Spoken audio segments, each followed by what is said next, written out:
Kahit antok na antok pa, wala kang magagawa kundi bumangon talaga ng maaga. Dahil alipin nga tayo ng salapi, kailangan nating agahan at unahan yung araw sumikat. Tingnan nyo na talaga yung itsura namin dyan magnanay, talagang antok na antok pa. Kailangan kasi talaga namin magpaaga, magpunta ng palengke para makabenta kami ng maaga dahil meron nga kaming babayaran. Kagabi kasi umuwi talaga ako, as in 200 pesos na lang yung perang hawak. Yung mga benta ko kasi nung kahapon, pinambayad ko na nga rin sa ibang mga inuutangan ko. Para makatipid nga rin kami, ito dito na rin kami sa palengke nagluto kahit bawal. Wala naman kayong magagawa.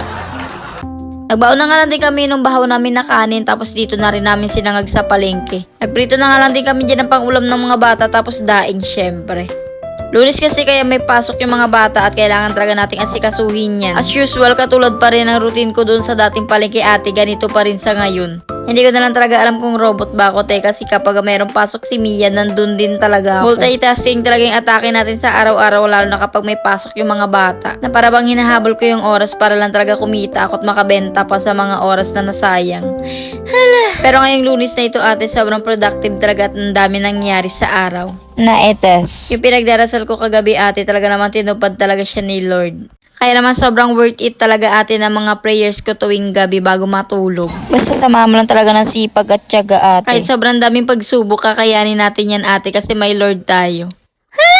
Diyos ko naman. Anyways, eto na nga, niliguan na nga sila ng papa nila. Tas eto na nga si Dre. Sabi ko, papasok ba siya na nakachinelas? Of course, hindi. Late na nga rin siya niyang papasok, Lunes na Lunes late talaga siya. Sabay niya na nga rin pumasok yan yung pinsan niya tsaka yung tito niya at pinahatid ko na nga lang sila kay Noliboy. Ang kamalas-malasan ate, late na nga, malilate pa talaga ng bonggang-bongga kasi may checkpoint pa. Na late lang naman siya ng 5 minutes siguro. Tapos eto naman ako ate, nagsimula na rin talaga ako mag-ayos nito mga paninda kung pinambabalot ko. Sobrang lakas at sobrang benta lang din talaga nitong bede-bente na daing ate kasi mga tiga dito sa amin, ang mga nagtatalipa pa talagang dito bumibili sa amin. Kaya kailangan talaga araw-araw meron tayong stock niyan at magbalot ng marami para maraming benta. At fast forward nga mga ate, ito nga yung mga hapon na banda, nag-text na nga yung kukuhaan ko ng danggit na nandun ng araw. Tapos ayan yung asungot, sumama pa rin talaga siya. Pinipick up ko na nga lang kasi yung danggit dito sa babate para naman hindi na sila mamasahe, diba? Dinerechohan na nga rin namin sunduin itong si Dre, nantay lang namin siya ng mga 15 minutes. Pag-uwi ko nga etot, nasimula na nga rin nila yung pagdadaing. Kaya naman sinasabi ko sa inyo ate, sobrang sariwa talaga nung ginagawa naming lamay, maniwala ka. Kakahuli lang yan kanina, tapos dinadaing na ngayon. O siya, see you on my next mini vlog.